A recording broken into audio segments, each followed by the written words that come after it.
Los ciudadanos. Los ciudadanos. La parte fundamental de un país, sus pensamientos, sus ideas, sus acciones. Sigue este interesante espacio, en donde la expresión de las ideas se convierte en la ruta a seguir de toda una nación. Transmitido por Magnética FM. Los ciudadanos.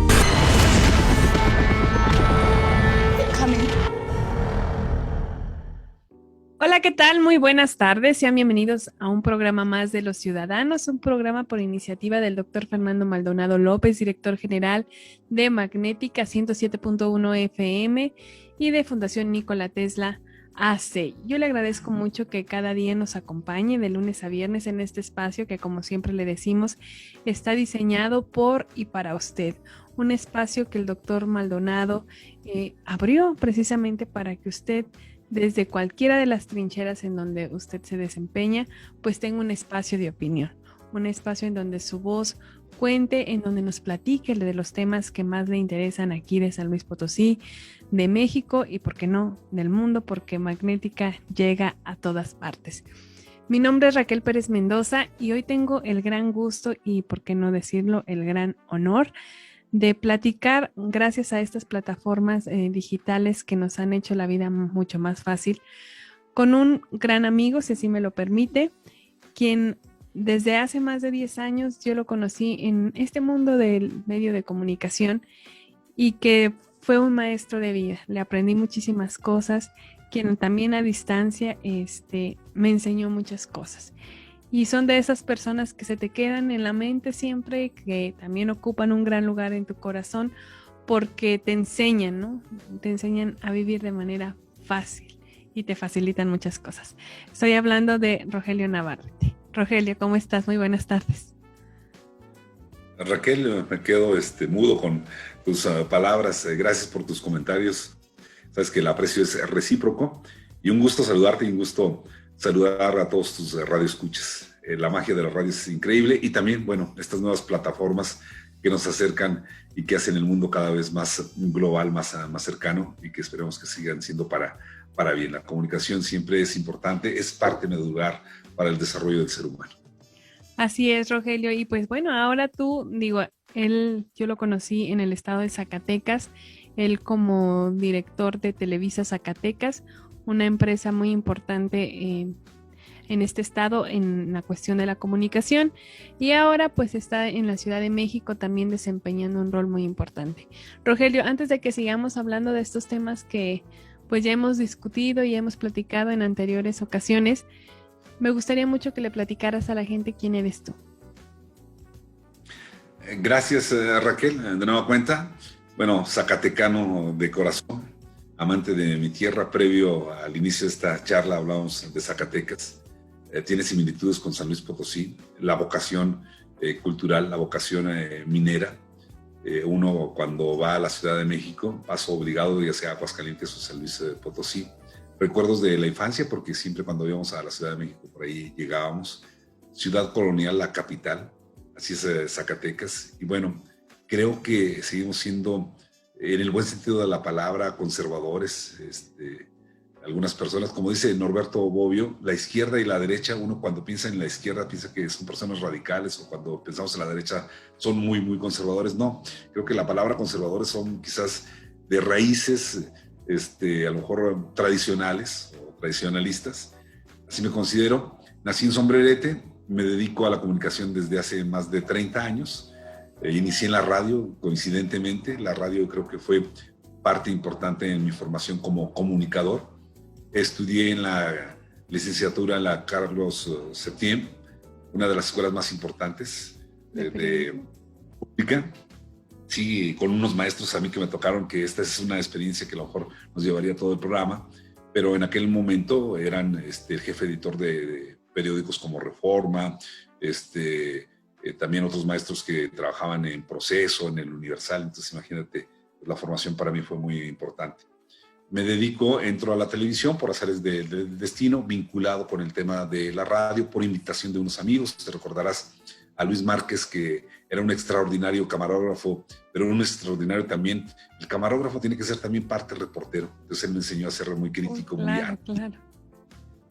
Y de ahí, estuve en varios proyectos, ya como jefe de información o como director de algunos medios informativos. Y bueno, me apasiona el periodismo, me apasiona la comunicación. Creo que el periodismo es un bien social, y siempre lo digo a todos los, mis, digamos, compañeros, a las personas que con las que tuve que trabajar o formar cuando inicié un proyecto. Les digo, aquí quizás no se gana muy bien, pero lo que sí podemos hacer es como un doctor, es sanar a lo mejor un cuerpo humano. Nosotros buscaremos sanar o informar a la ciudadanía, que siempre creo que la información te ayuda a tomar mejores decisiones, o eres más analítico y te ayuda incluso a expandir, a mejorar la democracia y también ser contrapeso en los poderes. Esa es la función primordial para mí dentro de los medios de comunicación y sobre todo los medios informativos.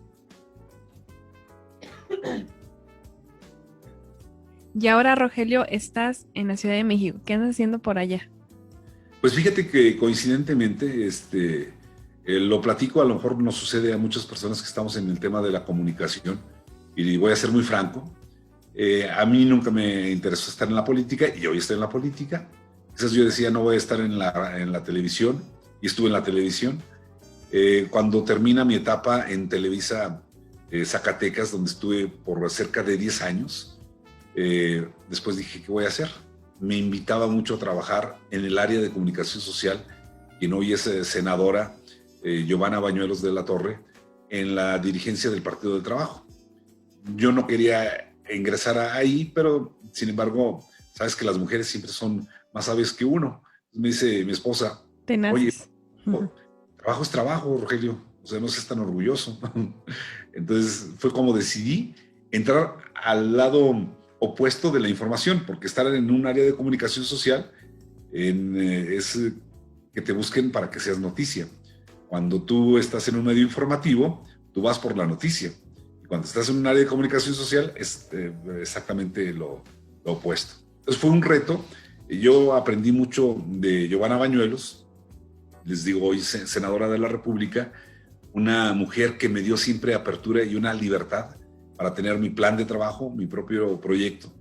Ahora que ella es electa senadora, o sea, en septiembre del 2018, me invita al proyecto, y con el afán de conocer, de aprender, pues me vengo a la Ciudad de México. Obviamente aquí el reto es enorme, porque es aprender un tema de las prácticas parlamentarias, también es conocer a los medios nacionales, es convivir con ellos, y es un tema, créeme que muy, muy, muy interesante. Y aparte creo que estoy en un punto muy importante con el desarrollo de la política nacional. Entonces creo que estamos en un aprendizaje. A casi 3 años que llevo aquí en la Ciudad de México, estoy aprendiendo bastante. La capital de la República, en el epicentro de la política nacional y en el tema parlamentario. Por esa razón me vine para acá, estimada Raquel. Y la verdad que son contrastes, ¿no, Rogelio? Digo, si bien los que estamos en los medios de comunicación, pues es un tratamiento diferente, como bien lo dices, al ser el generador de la noticia, ¿no? Claro, claro, por supuesto. A veces de pronto hay algunos reporteros que se creen la noticia, ¿no? Y eso hay que distinguirlo muy, muy bien. Me gustaría mucho, y lo platicábamos antes de iniciar esta plática, Rogelio, pues estos contrastes, ¿no? De las ciudades, ¿no? Que todavía, digo, ¿no? San Luis y Zacatecas comparten algunas características, pero sí parecieran muy diferentes, de hecho son muy diferentes, en este caso a la Ciudad de México. ¿Qué te encontraste que dijiste, ay Dios, estamos muy atrás? No, pues es que creo que todavía seguimos siendo un país muy centralista, ¿no? Donde todas las decisiones, el desarrollo está muy focalizado en la capital de la República, en la Ciudad de México, en la zona conurbada de la Ciudad de México, en todos los municipios del Estado de México, en otras grandes ciudades como Monterrey, como es Guadalajara, etcétera, etcétera. Pero bueno, me encontré en una de las ciudades más maravillosas del mundo. Te comentaba que por razones familiares yo viajaba constantemente a la Ciudad de México previo a venirme ya de manera definitiva a esta ciudad. Y obviamente pues vienes de entrada por salida, conoces lugares muy bonitos, venía con la familia, pero ya dedicarme completamente a vivir, a conocer, a adentrarme a esta metrópoli, pues es un mundo completamente diferente. La primera semana estaba todavía asustado. Te comentaba también que yo viví en California. Para hacer un pequeño comparativo, viví en el sur de California, lo que es el área de Los Ángeles, donde hay, si no me equivoco, unas 26 a 30 ciudades. Y la mancha urbana es 2 o 3 veces más grande que lo que es la Ciudad de México. Sin embargo, es muy fácil vivir, es muy fácil desplazarse, porque todo está muy bien planeado. Es lo que tiene Estados Unidos y lo que nunca hemos tenido nosotros, que a veces tenemos ciudades completamente desordenadas. Así es la Ciudad de México. Entre estos contrastes, pese a que son muy complejos, es una ciudad muy fascinante. Es una ciudad de muchos rostros, el contraste de la pobreza, de desarrollos muy pujantes, urbanísticos, temas culturales, no se diga. Por ejemplo, conocer el centro histórico. Yo que trabajo en Reforma, en muchas ocasiones me la he pasado caminando y te encuentras cada lugar fantástico. Es una ciudad llena de museos, llena de historia, llena de arquitectura y también muy, muy caótica. Si me preguntas si ya me puedo desplazar, sigo aprendiendo todos los días. Todavía a veces me asusta, pero bueno, dice, si los mismos capitalinos, si las personas que viven en la Ciudad de México pueden sobrevivir, entonces también yo me tuve que adaptar y aquí estamos sobreviviendo. Interesante, de verdad, y yo te lo digo porque, bueno, yo vengo de un municipio de aquí de San Luis Potosí y el contraste de vivir la vida, cuando uno sale al interior de la República o fuera del país, pues sabe que regresa a su casa, pero el ideal de ya me voy a vivir a otra parte, pues con nuestras culturas, con nuestras tradiciones que son muy diversas, porque México tiene muchos contrastes en culturas, ¿no? No es la misma gente del sur que la del norte, que la del centro. Son costumbres, incluso hasta el acento, ¿no? Que es completamente diferente. Rogelio, permíteme hacer un corte e invitar a las personas que nos están escuchando a través de nuestra señal radiofónica en el 107.1 FM a que nos sigan también en nuestras redes sociales. Estamos como Magnética FM y estamos en Twitter, en Facebook, en Instagram también, ya para estar un poquito más cerca de usted. Estamos en Spotify y aperturamos nuestro canal de YouTube, que también está a la disposición. Vamos a este corte y regresamos. Ya estamos de regreso en su programa Los Ciudadanos. Les recuerdo que tenemos activas nuestras líneas telefónicas en el 128-8384 y en el 128-8385. Recuerde poner el prefijo 444. También estamos en nuestra página web www.magneticafm.com. Si usted nos acaba de sintonizar a través de nuestra señal en el 107.1 FM, les recuerdo que estamos platicando con Rogelio Navarrete, licenciado Rogelio Navarrete. Él, entre muchas cosas, pues bueno, él ha sido un gran comunicólogo, ha estado y pasado por grandes instituciones y organizaciones allá en el estado de Zacatecas, en Televisa, en Mega Noticias, si no mal recuerdo. Y precisamente va encaminada mi pregunta a esta trayectoria, Rogelio. ¿Qué tan peligroso en estos tiempos es ejercer el periodismo?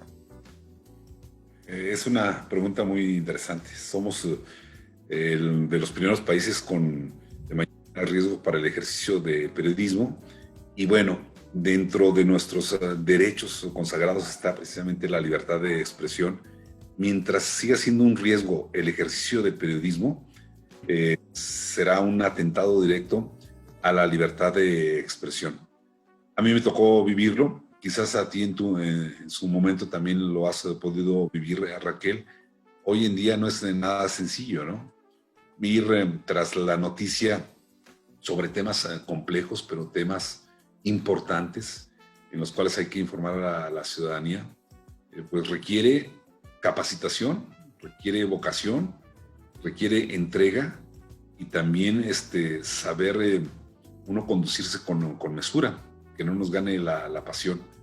En Zacatecas, para ejemplificar un poco, tenemos ya, bueno, desde que inició la llamada guerra contra el narcotráfico, tenemos un escenario muy complejo. Y a mí siempre me ha preocupado, y me preocupa no solamente como periodista, sino también como ser humano, como padre de familia.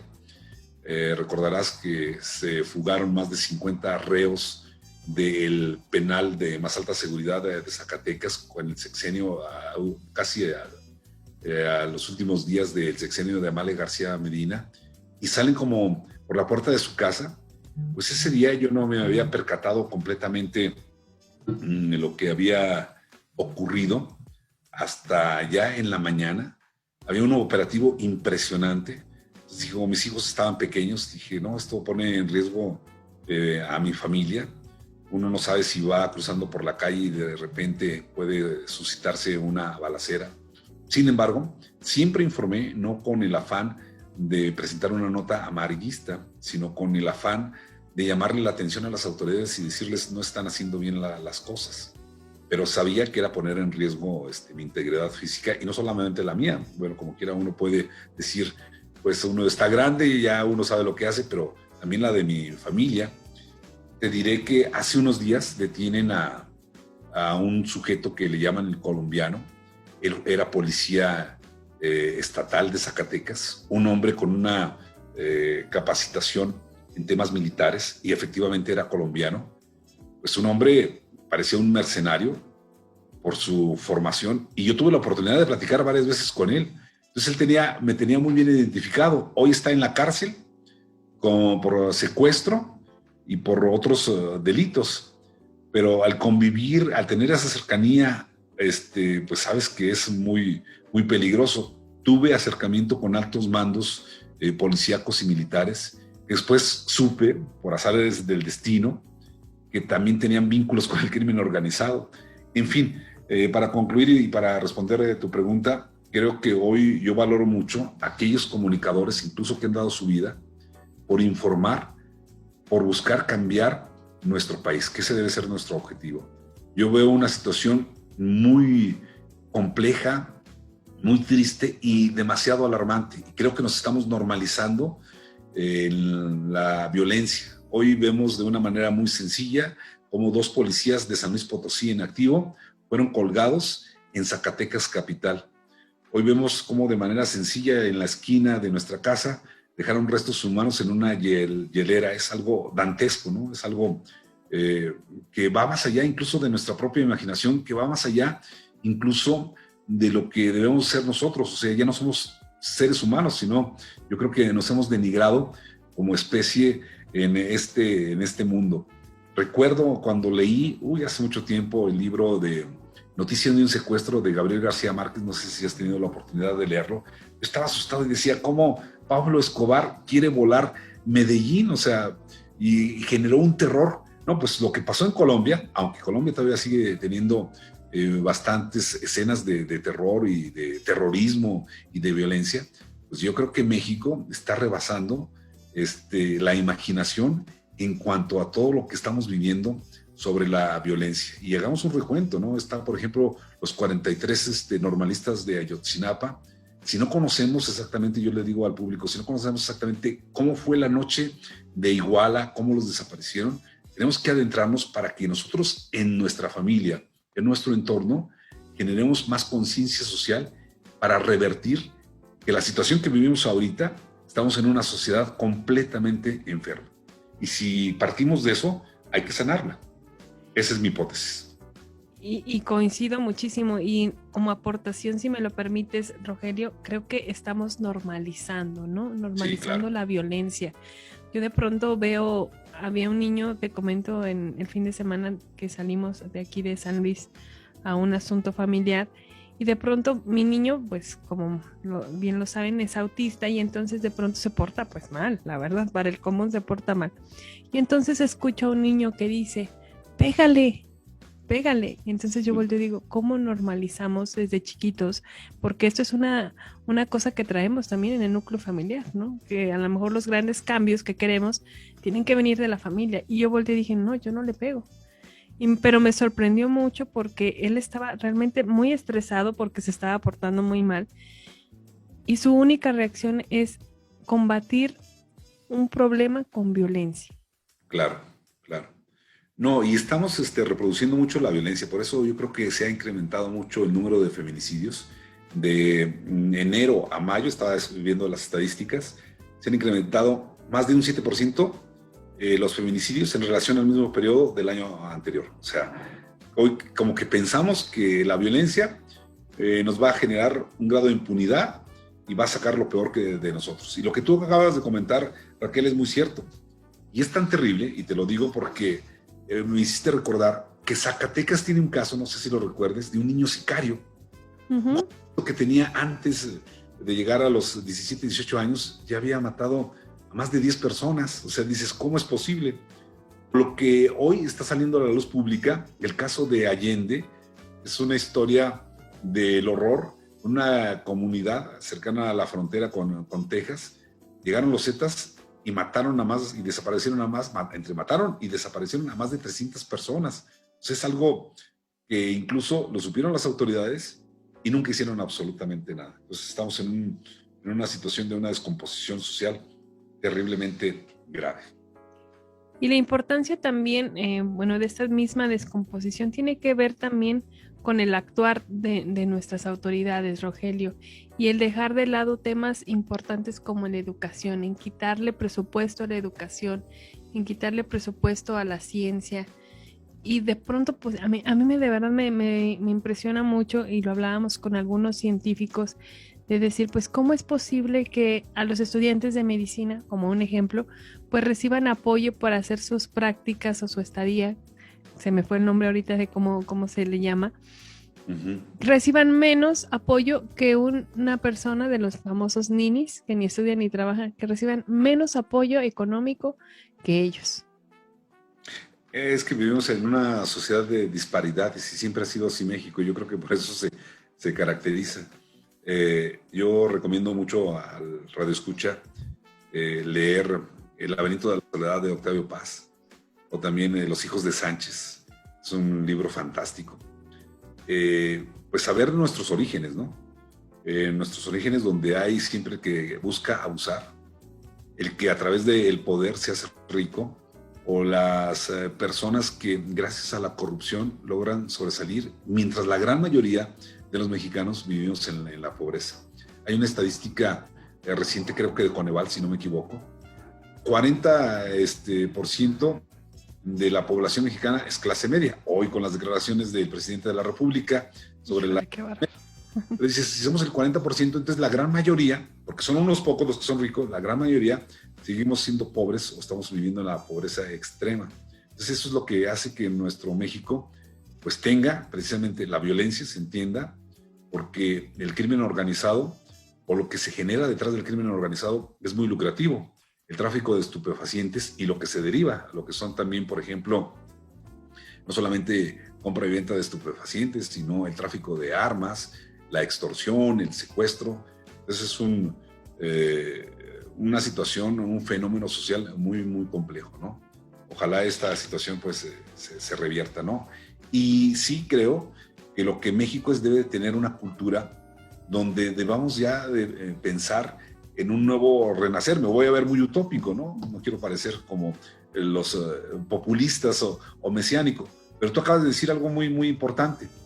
No es posible que países emergentes o países que hace 2, 3 décadas hoy estén cambiando su entorno social. Se dice que, por ejemplo, China está creciendo su economía en un 200% más acelerada que Estados Unidos, ¿no? Y todo porque le están apostando a la ciencia y a la tecnología. Israel es otro caso muy, muy emblemático, ¿no? Israel, pues con carencias, con falta de agua, pese a lo que pueda decir también, por ejemplo, lo que pueda comentar el auditorio, porque tiene cosas no muy positivas, por ejemplo, lo que es referente a cómo tratan los palestinos.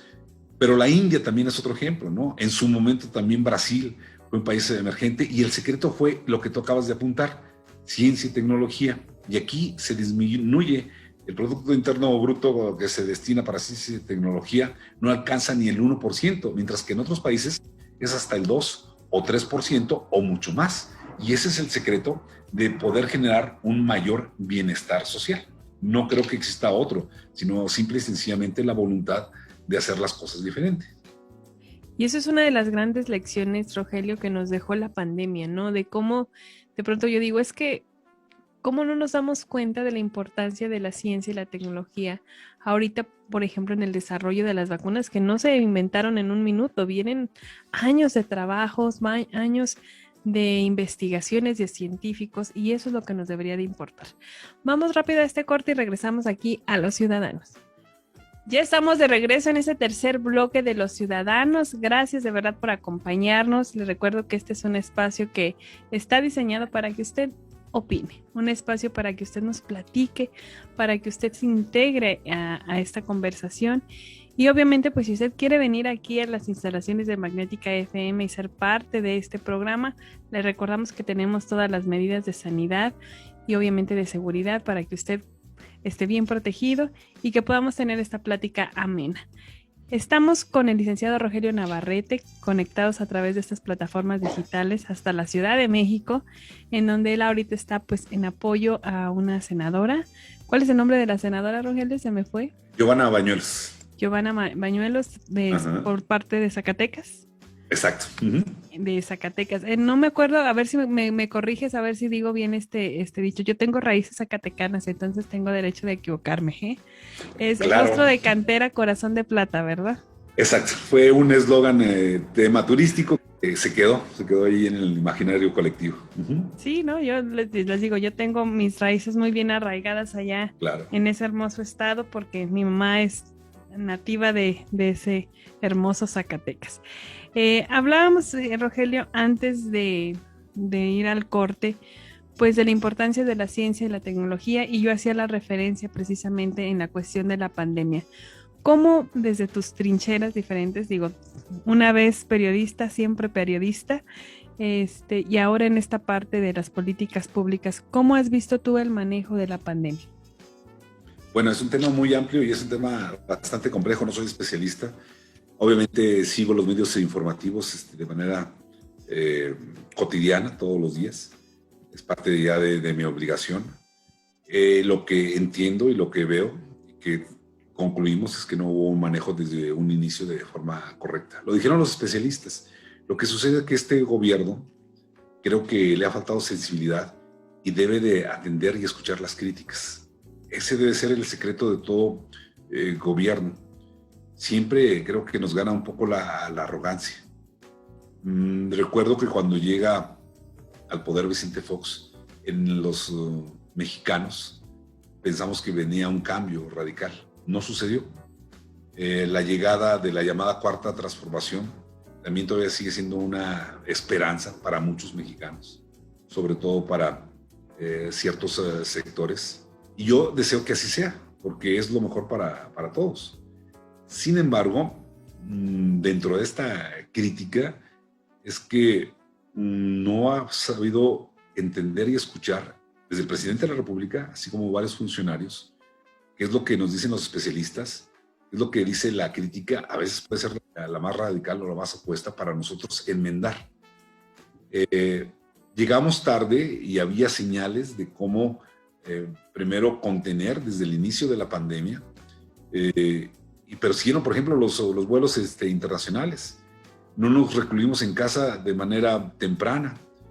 Y total, el manejo y las estadísticas, hoy tenemos unas que dan la Secretaría de Salud, mientras que, por ejemplo, en el registro civil son estadísticas completamente diferentes, claro, de otros especialistas. Estamos hablando de un número de mortandad terrible. Creo que ha tenido, lo que quizás no podemos discutirle al presidente, las buenas intenciones, pero no con buenas intenciones podemos cambiar nuestra realidad. Si lo hubiéramos atendido desde un inicio, quizás no hubiéramos tenido un nivel tan alto de contagios. Estamos en los primeros lugares a nivel mundial en cuanto a mortandad, muertes y también en contagios. Hoy la India pues está sucediendo algo completamente inédito, y el regresar, el tema más polémico, el regresar de semáforo naranja a semáforo verde, creo que todavía sigue siendo muy prematuro. Entiendo que la lógica del gobierno es la reactivación económica, pero también hay que pensar que dentro de las grandes crisis hay la oportunidad de volver a renacer. Así ha sucedido en las grandes depresiones, en las grandes crisis económicas. Aquí en la Ciudad de México yo vi el impacto terrible. Bueno, pues se podía ver de manera obvia. Hay muchas pequeñas y medianas empresas, restaurantes, centros de entretenimiento, y cerraron, y era una ciudad, digamos, bonita, sin mucha gente, pero obviamente muchas personas desgraciadamente perdieron el empleo. Ojalá estos casi ya 2 años de COVID sirvan para una reflexión, porque no descartamos que venga una nueva ola de contagios o una situación más compleja en un futuro. Ya hay una esperanza, aunque todavía hay bastante polémica en cuanto al tema de la vacunación, y también vivimos en un mundo lleno de desinformación. Al inicio hablábamos de unas historias completamente diferentes a lo que era la realidad, de que si el coronavirus o el COVID-19 había sido una invención del ser humano. A la fecha no sabemos muy bien cuáles son sus orígenes. Hay gente que todavía cree, incluso Raquel, que el vacunarse es algo grave.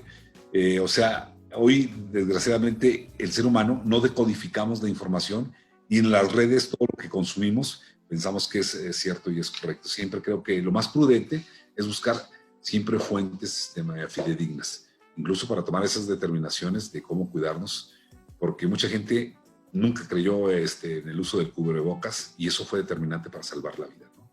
Incluso hay quien, yo de verdad me he topado en estas alturas, ya casi 2 años de que se decretó pandemia al coronavirus, COVID-19, que todavía no cree que exista este coronavirus, cuando hay gente que ha muerto, que hay gente que se ha contagiado, que hay gente que ha sido hospitalizada, incluso intubada, y aún así estamos en no creer. Y tocaste un tema muy importante, Rogelio, y que precisamente hicimos mención al inicio de este bloque, del primer bloque, que son las tecnologías de la información y la comunicación. Ahorita nosotros tenemos un exceso de espacios para informarnos, pero también son espacios que utilizan de manera incorrecta. ¿Qué nos puedes decir? Es un tema también que me apasiona mucho, y es un tema cómo ha evolucionado de manera vertiginosa los medios de comunicación, los medios de información, y hoy las llamadas redes sociales. En el tema de algunos libros, ahorita que estamos en esta charla, estoy recordando, Raquel, hay un libro creo que muy bueno de Susan Sontag, una intelectual de Nueva York, falleció hace un par de años, si la memoria no me falla. Se llama Ante el dolor de los demás. Ese libro, ella era fotógrafa, decía que si uno ve alguna nota informativa o alguna imagen referente a la muerte, a algún accidente, a alguna tragedia, pero si no tiene empatía con lo que está viendo, con lo que está leyendo, simple y sencillamente se genera el morbo. Entonces nosotros, como consumidores de medios de información o de las redes donde hay un mundo de fake news, no tenemos ese criterio, pues no vamos a poder tampoco avanzar en nuestra manera de definir qué es lo bueno, lo correcto, lo bueno o lo malo en lo que estamos consumiendo día con día. Vemos diariamente 1 millón de imágenes. Dentro de este libro también, bueno, hay otros textos también creo que muy interesantes, pero yo lo que siempre recomiendo, lo digo porque así me pasa incluso en mi entorno más cercano, familiar. De repente pueden decir, no, Andrés Manuel López Obrador yo creo que nunca tuvo COVID, a él nunca le dio el coronavirus, él se quería ir a descansar. Digo, mejor busquemos una nota informativa seria que las especulaciones, porque a veces creemos un video que pudo haber sido editado, y ese video nos puede formar y podemos tener creencias completamente erróneas. Dentro de esas creencias erróneas pues va nuestra propia formación como seres humanos. Siempre todo lo que veamos hay que verificarlo, y para eso, bueno, es de una manera muy simple y muy sencilla, la verificación de las fuentes. Si estamos viendo, por ejemplo, un hecho inédito e importante, hay que corroborar que sea una agencia informativa seria, que sea un medio informativo serio. Si no lo creemos todavía de manera completa, verificar si otro medio ya también lo reportó. verificar cómo lo escriben. A veces hasta uno se puede dar cuenta de una manera muy sencilla, Raquel, si la información es cierta o es falsa. Por ejemplo, hay en el Facebook, tú te puedes dar cuenta, los que se hacen pasar como medios informativos y suben puro chisme, pero la redacción tiene faltas de ortografía y dices, esto no puede ser cierto. O a lo mejor puede ser algo cierto, pero no lo está publicando una persona que tiene seriedad o que acude a un rigor informativo donde verifica lo que está sucediendo.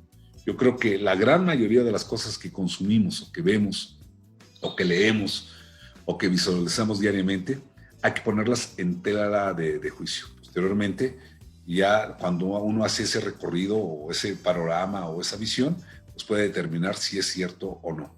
No hay que caer en la trampa de la especulación, del amarillismo, que a veces pues es muy, muy fácil. Pues es que es lo que vende, Rogelio. Es lo que claro, vende. es lo que vende y es lo que nos atrapa como seres humanos, ¿no? Como seres humanos a veces es más fácil creer ciertas cuestiones, pero nunca las verificamos, ¿no?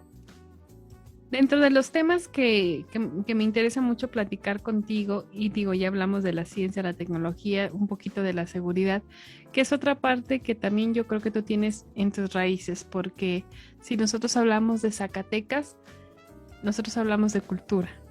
Y a mí me encanta mucho, tenía yo una maestra que fui a hacer allá una estadía, que ella vive en el centro, en el corazón de Zacatecas, y me encantaba porque ella abría en su casa las ventanas y podía escuchar un concierto abajo de su balcón.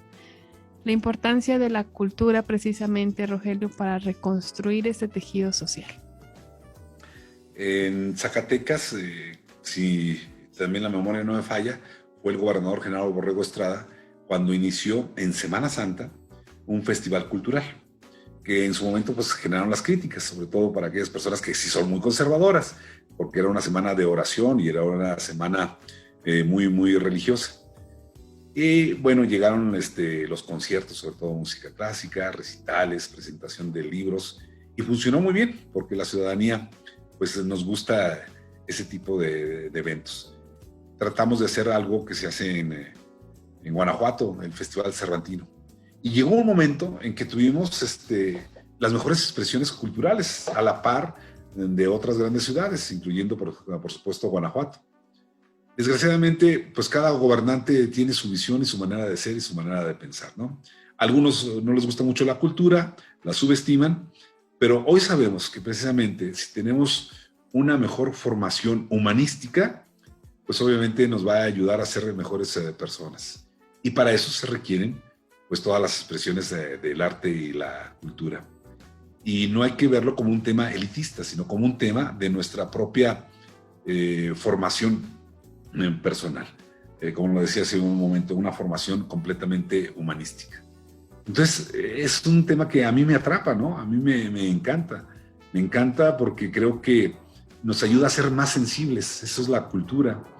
La cultura, entender, por ejemplo, las artes gráficas, entender la música, entender la poesía, la literatura, es darnos cuenta del lado positivo del ser humano, de la grandeza de lo que somos nosotros como seres humanos. Imagínate que un día en un festival cultural de Zacatecas, porque a mí me tocó las transmisiones de esos eventos, sobre todo en Plaza de Armas, que es el corazón de la capital. En esa plaza, hubo grandes conciertos, llegaron muchos artistas de gran renombre, pero un día tocó para los zacatecanos y para los visitantes en una Semana Santa Bob Dylan, y para mí se me hizo fantástico. Recuerdo que hubo un columnista crítico de su gobierno que dijo, ha llegado Bob Mamilan porque pidió muchas cosas el señor. Sin embargo, a mí se me hizo como que torpe su comentario. Y te digo porque, mira, las cosas... Lo que pida. Bob Dylan hoy es premio Nobel de literatura. Claro.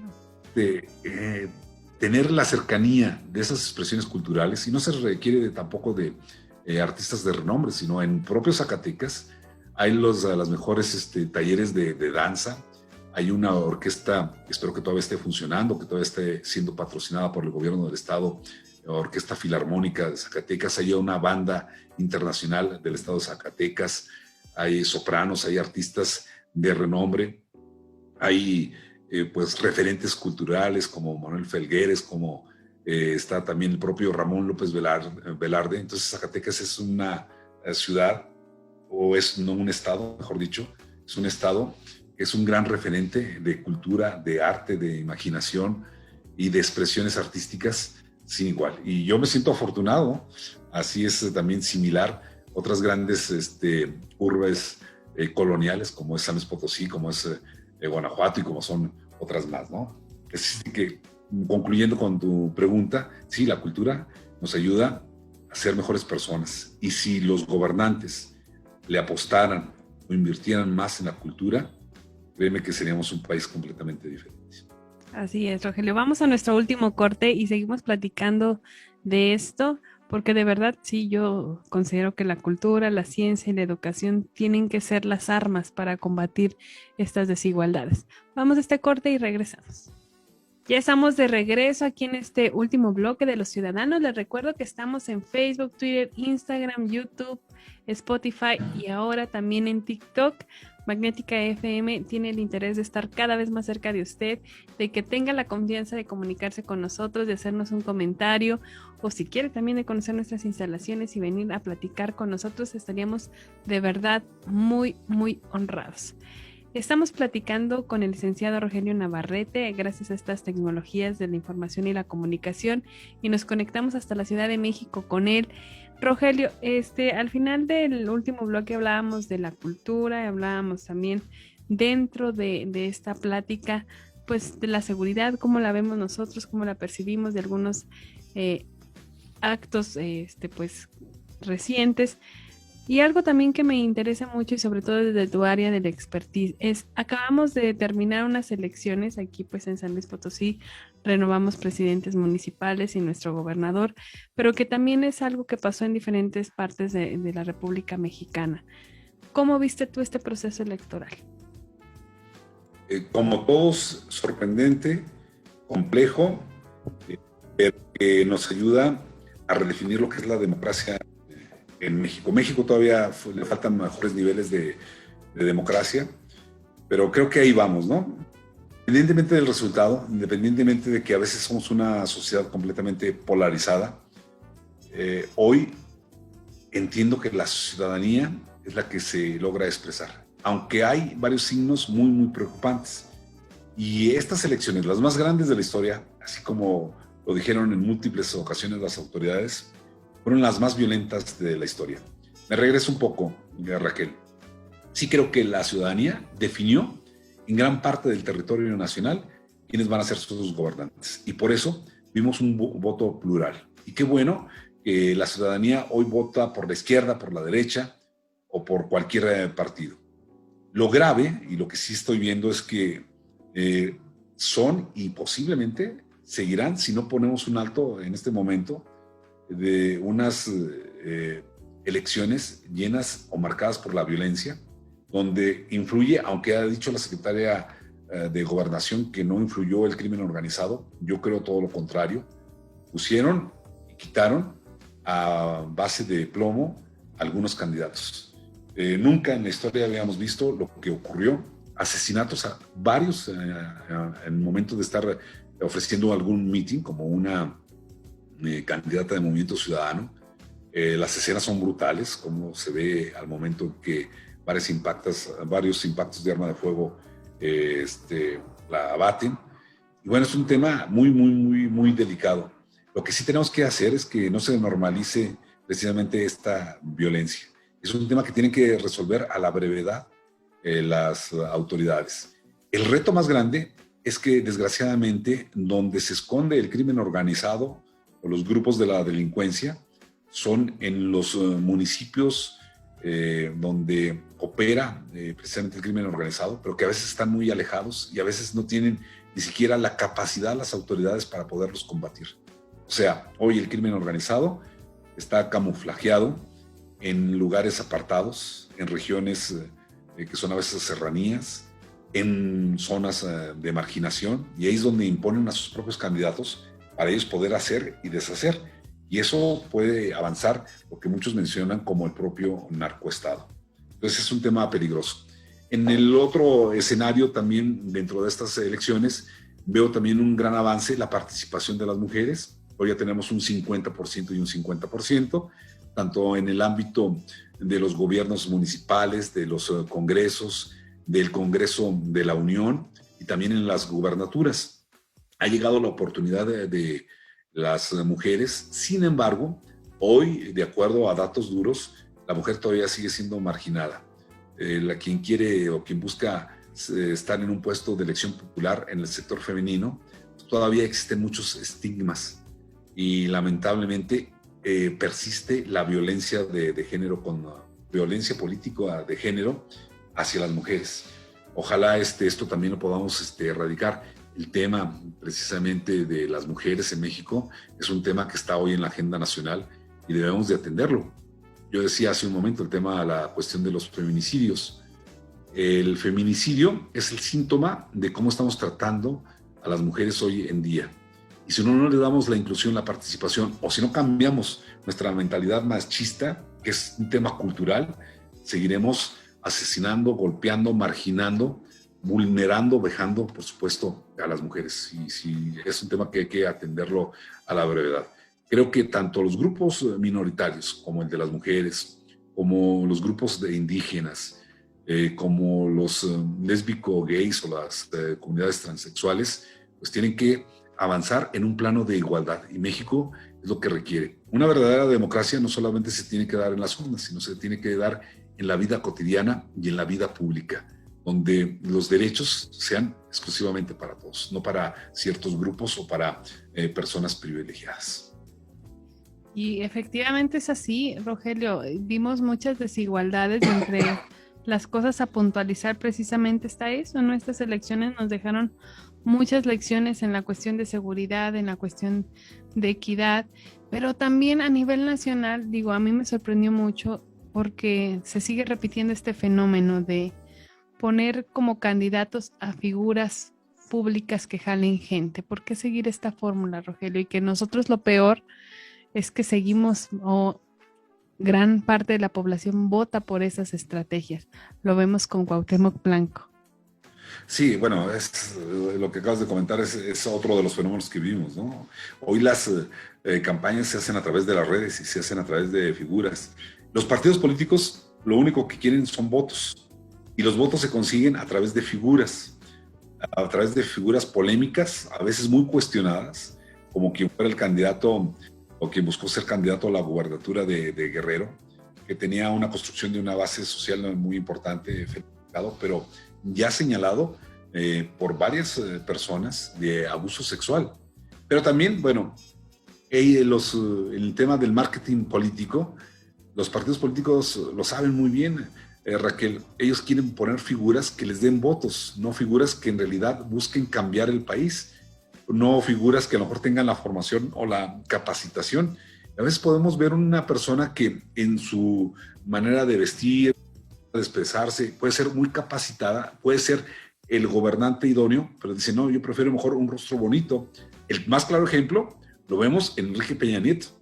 Enrique Peña Nieto para mí fue un gobernante completamente gris y de un nivel cultural muy, muy pobre. Entonces es cuando dices, pues es lo que busca para que tú puedas ganar tus elecciones. Ojalá hasta la estrategia del voto, no sé si te acuerdas que era hasta poner un beso en la boleta. Claro, exacto, ¿no? Y eso es lo que les da a los partidos políticos. Son de los temas que hay que cambiar. Cuando habla el presidente de la República o cuando desde el Congreso están buscando ya una reforma electoral, pues pensemos en estos grandes temas. Pensemos en de veras darle voz y voto y participación ciudadana a quienes tienen ganas en realidad de cambiar nuestro país. Y los partidos políticos tienen que ser de inclusión ciudadana. No, hoy en día los partidos políticos son simple y sencillamente grupos que se han beneficiado del poder y que se transforman simple y sencillamente en mafias. Y también, Rogelio, digo, no sé si coincidas, pero también de preparación, ¿no? De pronto yo recuerdo hace unos años cuando yo empecé a estudiar lo de mi maestría, y me acuerdo mucho que yo no encontraba un lugar para certificarme en inglés. Y me sorprende mucho de tiempo después que para ser presidente de la República no te exijan tener un nivel de inglés, ¿no? Y que de pronto el presidente haga estas declaraciones de yo no hablo inglés porque yo soy mexicano, algo así dijo, ¿no? No lo necesito, no lo ocupo. Cuando para un estudio de posgrado te lo piden, ¿no? Creo que sí es importante que quienes toman las decisiones en nuestro país pues tengan una preparación. Bien, no sé si lo que voy a comentar me va a costar la chamba, pero te lo voy a decir de una manera clara. En el Senado de la República yo estoy fascinado por aprender de los grandes oradores, de los grandes parlamentarios, pero son contados. Y a veces me da tristeza ver que hay muchos senadores que ni siquiera se han atrevido a subir a tribuna, que sabes que su nivel cultural o su formación académica es pobre, pero a veces ni siquiera buscan asesores que en realidad para tener buenas iniciativas, para tener una mejor participación. Y sí es fundamental, cualquier persona que tenga la inquietud de superarse, no importa cuál sea su origen, cuál sea su formación académica o de dónde provenga, pero si tiene ganas, pues tiene que, primero, lo que tú dices, capacitarse. Y cuando llegas al poder, si eres diputado, porque vas a representar a cierto grupo de la población, busca todos los días hacer un mejor papel. Y yo veo, y así ha sucedido, y así sucede, me imagino, también en el Congreso local de San Luis Potosí, que muchos de ellos saben que les gustan los reflectores, les gusta tener una nueva forma de vida, pero en realidad no se preocupan y no tienen una formación para tener buenos productos legislativos. O sea, cambiar la realidad de nuestro país, gobernar o ser auténticos representantes populares. Coincido completamente, Rogelio. Y mira, me agarraste revisando el reloj porque, ¿qué crees que ya se nos acabó el programa? Yo creo que tienes que regresar porque, y ojalá que puedas ser acá en vivo en la cabina, que puedas venir aquí a nuestras instalaciones, porque sería un gusto de verdad tenerte aquí en estas instalaciones, sobre todo contar con tu experiencia y contar con esta voz que de verdad aparte es muy, muy bonita. Gracias, Raquel, agradezco infinitamente la invitación, agradezco tus palabras, agradezco este momento tan ameno, pero sobre todo agradezco volverte a ver, reencontrarme contigo, aunque sea de manera virtual. Tenía años sin saber de ti. Pues aquí estamos, Raquel, te mando un fuerte abrazo, todo mi aprecio, y cuando gustes, por supuesto, estaré contigo. Pues te agradecemos, Rogelio, en nombre del doctor Fernando Maldonado López, que bueno, comparte muchas de las ideologías que tú has comentado y que es un hombre también pues muy, muy apasionado en estos temas. Te agradezco en nombre de Magnética, esta es tu casa, y le agradezco a la gente también que nos sintonizó a través de nuestras redes sociales y sobre todo en nuestra señal en el 107.1 FM. Recuerde que nosotros tenemos la mejor calidad en audio porque transmitimos por sonido esféreo, que no lo tiene nadie, así como decía el comercial, no lo tiene ni Obama. Entonces, siga con nuestra barra programática, de verdad tenemos la mejor calidad en música y en sonido. Mi nombre es Raquel Pérez Mendoza y que tenga muy buena tarde. Hemos escuchado las ideas, sentimientos y propuestas de un importante personaje de nuestra sociedad. Te esperamos en Los Ciudadanos, por Magnética FM.